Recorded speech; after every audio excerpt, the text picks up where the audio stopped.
अस्सलामुअलैकुम बच्चों, हम पढ़ रहे थे चैप्टर नंबर 3 वेरिएबल्स। ठीक है, लास्ट टाइम हमने शायद मॉड्यूल लेवल वेरिएबल्स तक पढ़ लिया था, हमने ये भी पढ़ लिया था, लेकिन मुझे ये रिव्यू करवाना पड़ेगा क्योंकि ये आपको पता होगा तो आप नेक्स्ट कॉन्सेप्ट्स जो हैं वो समझ सकते हैं। ठीक है बच्चों, तो आपके पास data types in Visual Basics के आपके पास किस तरह की डेटा टाइप्स होती हैं। वेरिएबल बेसिकली क्या था कि वेरिएबल ये था आपके पास कि वो आपके विजुअल बेसिक को बता रहा है कि अभी जो है आप उसको कौन सी वैल्यू देने वाले हैं, आप नंबर देने वाले हैं या आप जो हैं उसको कोई वर्ड देने वाले हैं। ठीक है, अब देखें ना, हमारे पास इंग्लिश में भी दो ही तरीके होते हैं, या तो नंबर्स होते हैं या तो सिर्फ वर्ड्स होते हैं। ठीक है, अब मैं अपना नाम लिखना चाहूँ, मैं अगर हसीब लिखना चाहूँ, हसीब क्या मैं डिजिट्स में लिख सकता हूँ बच्चों? नहीं लिख सकता। ठीक है, तो हसीब जो है मैं वो वर्ड्स में लिखूंगा, और अगर मुझे अपना फ़ोन नंबर लिखना है तो वो मैं नंबर्स में लिखूंगा। ठीक है, तो अब विजुअल बेसिक्स में हमारे पास जो है न्यूमेरिक डेटा टाइप्स ही मैंने आपको लास्ट क्लास में करवाई थी।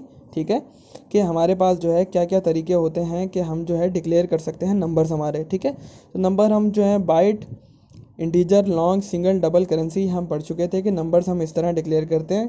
और डिक्लेयर करने का मेथड भी मैंने आपको बताया था कि इस तरह से है कि अगर हम सबसे पहले क्या डिक्लेयर करेंगे, डी आई एम कीवर्ड है वेरिएबल का। इसके बाद हम क्या करेंगे, हमारे वेरिएबल का नाम रखेंगे जो हम रखना चाहते हैं, योर नेम लिखा है, मैं यहाँ कुछ भी लिख सकता हूँ। उसके बाद उसकी डेटा टाइप बतानी है। ठीक है, और हमने यहाँ डेटा टाइप दी हुई है स्ट्रिंग, मैंने आपको बताया था कि मैं आपको नेक्स्ट क्लास में बताऊँगा स्ट्रिंग का। ठीक है, तो हमारे पास जो है वो हमारे पास जो नंबर्स के लिए है, ये नंबर्स की डेटा टाइप है। अब देखें, एक तो आ गए नंबर्स, अब दूसरी चीज़ क्या आएगी हमारे पास, दूसरी तब चीज़ें वो आएंगी जो नंबर नहीं है। अब हमारे पास क्या है, क्या चीज़ें होती हैं जो नंबर नहीं होती। ठीक है, तो अब हमारे पास यही टॉपिक है कि नॉन न्यूमेरिक डेटा टाइप्स, वो डेटा टाइप्स जिनमें नंबर्स नहीं है। अब हमारे पास सबसे पहली क्या है नॉन न्यूमेरिक डेटा टाइप, वो है स्ट्रिंग।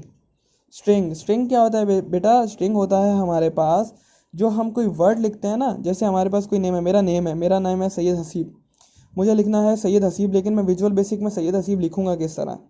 तो उसके लिए मैं जो हूँ मैं यूज़ करूँगा स्ट्रिंग। स्ट्रिंग एक कीवर्ड है। ठीक है, इस कीवर्ड का मतलब ये है कि आप विजुअल बेसिक को अभी जो है कोई वर्ड देने वाले हो। ठीक है, जैसे आपने देखा है, अब आपको समझ आएगा कि स्ट्रिंग क्यों लिखा था हमने। यहाँ पे हमने एज स्ट्रिंग इसलिए लिखा था ताकि हम जो है इसको अपना नाम देना चाह रहे थे ना, योर नेम देना चाह रहे थे ना, योर मतलब आपका नेम हम देना चाह रहे थे विजुअल बेसिक में यहाँ पर। तो वो हमारे पास किस में वो डेटा टाइप आएगी, स्ट्रिंग में आएगी। ठीक है, और स्ट्रिंग की जो आपके पास लिमिट है वो लिमिट है 4 बिलियन करेक्टर्स। 4 बिलियन करेक्टर्स तक आप जो है ना स्ट्रिंग को दे सकते हैं वैल्यूज़। सेकंड थी हमारे पास डेट, कि हमारे पास डेट जो है, डेट, अब हम डेट किस तरह डिक्लेयर करेंगे, अगर हमें हमारे प्रोग्राम में कहीं डेट चाहिए तो डेट के लिए हम क्या करेंगे, हम डेट के लिए डेट का कीवर्ड यूज़ करेंगे।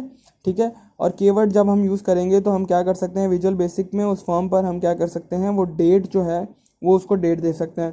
डेट की लिमिट कहाँ से, 1 जनवरी और 100 से लेके आप जो है 12/31 और 9999 ईयर तक जो है इसके अंदर अंदर हम सारी डेट दे सकते हैं, ये लिमिट है। इसके बाद नेक्स्ट जो है आपके पास नॉन न्यूमेरिक वैल्यू जो है आपके पास बूलियन है। बूलियन क्या होता है आपके पास, बूलियन आपके पास कंडीशन होती है ट्रू या फॉल्स की।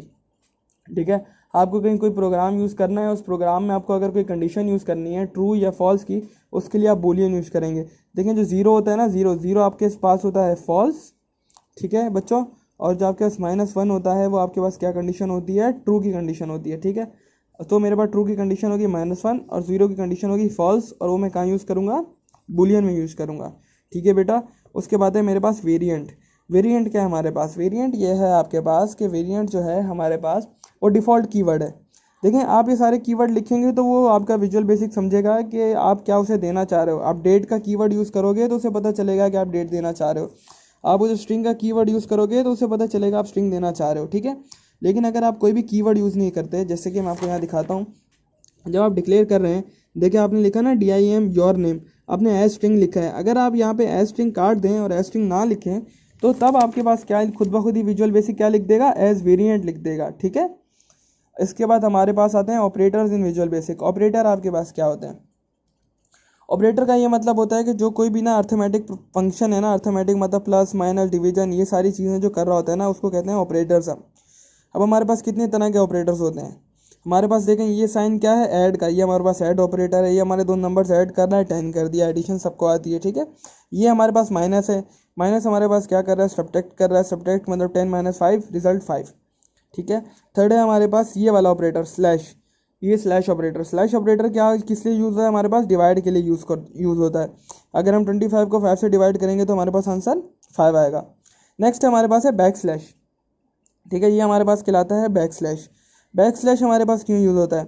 बैक स्लैश हमारे पास इस तरह यूज़ होता है कि अगर मैं 20 को 3 से डिवाइड करूँ तो मेरे पास क्या होगा, हमारे जो, अगर मैं इसको करूँ 20 को डिवाइड बाय 3 तो मेरे पास ऊपर 6 आएगा, यहाँ 18 आएगा, 2 रिमाइंडर बचेगा। जो ये 2 रिमाइंडर बचेगा ना मेरे पास बच्चों, मैं इस रिमाइंडर को नहीं लूँगा, मैं सिर्फ यहाँ से 6 ले लूँगा, ठीक है, लेकिन मैं ये रिमाइंडर नहीं लूँगा जब मैं ये वाला बैक स्लैश यूज़ करूँगा, ठीक है। इसका यही काम होता है कि ये रिमाइंडर हमारे पास लीव कर देता है और जो हमारे पास ऊपर वाली वैल्यू होती है ये हम ले लेते हैं, ठीक है, जब हम कोई अर्थमेटिक ऑपरेशन कर रहे होते हैं। इसके बाद ये स्टार का साइन है, सब बच्चों को पता है कि स्टार के साइन का मतलब होता है हमारे पास मल्टीप्लाई 5 मल्टीप्लाई बाय 4 20। इसके बाद हमारे पास ये जो कैप का साइन बना हुआ है ना, इसका मतलब होता है पावर, 3 की पावर 3। सबने देखा हुआ है ना मैथ में ऐसा लिखा होता है 3 की पावर 3, तो 3 की पावर 3 हमारे पास क्या होती है 27। तो 3 की पावर 3 लिखने के लिए हम ये कैप का साइन यूज़ करते हैं जब भी हमें कभी विजुअल बेसिक में कैलकुलेशन करनी होती है। इसके बाद जो हम कीवर्ड यूज़ करते हैं वो यूज़ करते हैं मॉड का। मॉड का कीवर्ड क्या होता है? मॉड का कीवर्ड इस तरह से होता है, जैसे मैंने आपको बताया बच्चों कि हमारे पास जो ये रिमाइंडर था, ये रिमाइंडर आ रहा था 2 रिमाइंडर आ रहा था ना, तो ये 2 रिमाइंडर हमने बैक स्लैश में लीव कर लिया था। लेकिन जब हम मॉड का कीवर्ड यूज़ करेंगे, मॉड के कीवर्ड में जो ये 2 रह गया ना हमारा, हम सिर्फ वही 2 लिखेंगे। समझ आया? मैं आपको दिखाता हूँ, जैसे 6 20 मॉड 6 डिवाइड बाई 20, ठीक है। तो जब मैं 6 को 20 से डिवाइड करूंगा मेरे पास ऊपर 3 आएगा, यहाँ 18 आएगा, 2 रिमाइंडर बचेगा। जो 2 रिमाइंडर बचेगा ना वो मेरे पास यहाँ पर आएगा, तो वो आएगा मॉड के ऑपरेशन से। इसके बाद हमारे पास एंड ऑपरेटर है। एंड ऑपरेटर में क्या करते हैं हम? एंड ऑपरेटर क्या करता है, हमारी दो स्ट्रिंग्स को जो है वो एक ही साथ जोड़ के लिख देता है जब हम एंड ऑपरेटर यूज़ करते हैं, ठीक है। ये हमारे पास स्ट्रिंग 1 थी, ये स्ट्रिंग 2 थी, ये दोनों क्या हुई एक साथ दिखी हुई आगे, ठीक है बच्चों। नेक्स्ट है हमारे पास रिलेशनल ऑपरेटर। रिलेशनल ऑपरेटर हमारे पास क्या होते हैं कि जो हमारी दो चीज़ों के बीच में रिलेशन को दिखा रहे होते हैं। ये हमारे पास कौन सा ऑपरेटर था, ये देखें, ये हमारे पास साइन बना हुआ था, ठीक है। मैं आपको एक बहुत आसान सी ट्रिक बता रहा हूँ कि देखें आपके पास ग्रेटर देन लिखा हुआ है, अब ग्रेटर देन का जी यहाँ बना दें, तो ये जी बनाएंगे तो ये पूरा ग्रेटर देन का लिखा हुआ आ गया, तो आपको पता लग जाएगा ये साइन क्या हमारे पास ग्रेटर देन का है। तो ये हम साइन कब यूज़ करेंगे? जब हमें कोई कंडीशन देनी है कि हमें कंडीशन देनी है 10 क्या 8 से बड़ा है, जी बड़ा है, तो ट्रू हो गई। अब दूसरा साइन हमारे पास क्या है, लेस देन का है, ठीक है। तो आप लेस की जो इसके आगे अगर आप डबल ई एस लिख दें तो आपका लेस बन जाएगा, तो उससे आपको समझ आ जाएगा कि हमारे पास जो ये साइन बना हुआ है ये लेस देन का है। तो 10 लेस देन 8, बिल्कुल भाई 10 जो है वो बड़ा है 8 से, तो कंडीशन क्या होगी, फॉल्स हो जाएगी, ठीक है बच्चों। नेक्स्ट है हमारे पास, नेक्स्ट ये है, अब ये दो ऑपरेटर हमारे पास एक साथ आ रहे हैं। हमारे पास ग्रेटर देन का इक्वल टू का, इसका ये मतलब है कि जो हमारे पास 20 है क्या वो ग्रेटर देन और इक्वल टू 10 है, ठीक है। दोनों में से अगर कोई भी एक कंडीशन ट्रू हो गई तो हमारी वैल्यू क्या आएगी, ट्रू आएगी। क्या 20 10 से बड़ा है, ट्रू है। क्या अब ये हमारे पास लिखा है कि 10 जो है हमारे पास 10 बड़ा है 10 से या बराबर है, तो हमारे पास बराबर है, तो ये कंडीशन भी हमारे पास ट्रू हो जाएगी, ठीक है। तो अब अगर हमारे पास एक कंडीशन आ रही है ग्रेटर देन और इक्वल टू, तो एक आएगी less than and equal to, ठीक है।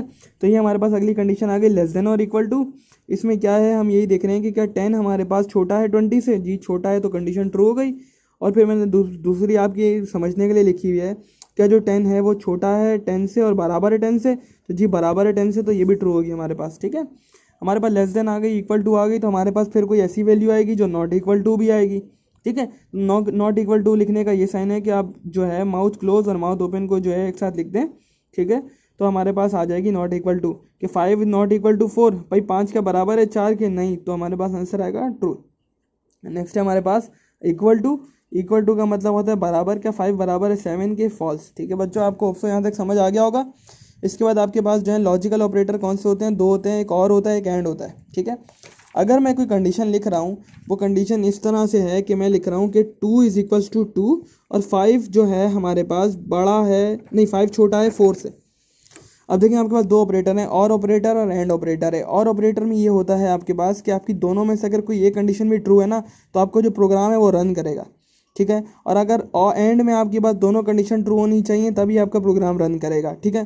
तो और को मैं दिखा देता हूँ आपको कि अगर और में आपके पास 2 बराबर है 2 के, तो हमारे पास कंडीशन क्या आएगी, ट्रू आएगी। लेकिन अगर 5 4 है तो ये फॉल्स होगी, ठीक है। मतलब एक कंडीशन मेरे पास ट्रू है और एक कंडीशन है फॉल्स, लेकिन मेरा प्रोग्राम फिर भी रन करेगा क्योंकि और ऑपरेटर लगा हुआ है, ठीक है। इसी तरह हमारे पास यहाँ पे लगा हुआ है एंड ऑपरेटर। एंड ऑपरेटर क्या कर रहा है, वो चेक कर रहा है कि हमारी दोनों वैल्यूज़ क्या सेम है, मतलब दोनों ट्रू हैं, 2 is equal to 2 condition true है, 5 बड़ा है 4 से कंडीशन ट्रू है तो हमारा प्रोग्राम रन कर जाएगा। ठीक है बच्चों, अगर यहाँ पे लिखा होता 5 लेस देन 4 तो हमारे पास हमारा प्रोग्राम रन नहीं करता है क्योंकि हमारी कंडीशन फॉल्स हो जाती। ठीक है बच्चों, आपको होप से समझ आ गया होगा। आपकी जो असाइनमेंट है या होमवर्क है वो ये है कि आपको जो है ये चैप्टर कंप्लीट करना है पेज नंबर 23 पे, पेज नंबर 24 पे। ठीक है, और पेज नंबर 25 भी करना है आपको। इसकी फिल इन द ब्लैंक्स और एमसीक्यूज करके आनी है क्योंकि आपके पास एक वीक का टाइम है। ठीक है बच्चों, इंशाल्लाह हम नेक्स्ट क्लास में मिलते हैं।